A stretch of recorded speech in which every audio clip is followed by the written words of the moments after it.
ایران نے فوجی مقامات کو کلا بند بنا دیا، سیٹلائٹ تصاویر میں سب کچھ نظر آ گیا۔ امریکی حملے کے پیش نظر ایران نے تیاریاں تیز کر دیں، اپنے حساس فوجی مقامات پر ضروری اقدامات کر لیے ہیں، جن کی تازہ تصاویر سیٹلائٹ کے ذریعے جاری کی گئی ہیں۔ کیا کچھ بڑا ہونے والا ہے؟ ایران کو اچانک ہی ایسا کرنے کی ضرورت کیوں پیش آئی؟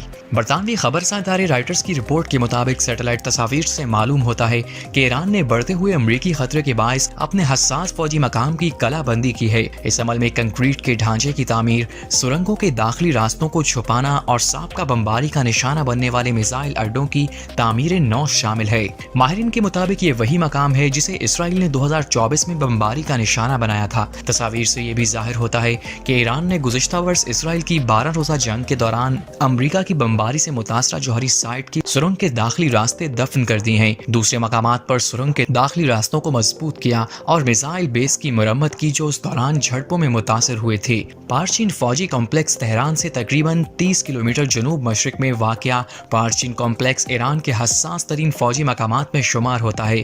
اصفہان کمپلیکس وہ مقام ہے جس میں جون میں امریکہ نے 3 یورینیم افزود کی پلانٹس پر بمباری کی تھی۔ اس میں زیر زمین حصہ بھی شامل ہے جہاں ایران کے مطابق زیادہ تر افزودہ یورینیم ذخیرہ کیا گیا تھا۔ رپورٹ کے مطابق نتنز کے قریب کمپلیکس جو ایران کا اہم فوجی مقام ہے جس کے گرد بھی کلا بندی کی گئی ہے، 10 فروری سے نتنز سے تقریباً 2 کلومیٹر فاصلے پر واقع ایک پہاڑ کے نیچے سرنگی داخلی راستوں کو مضبوط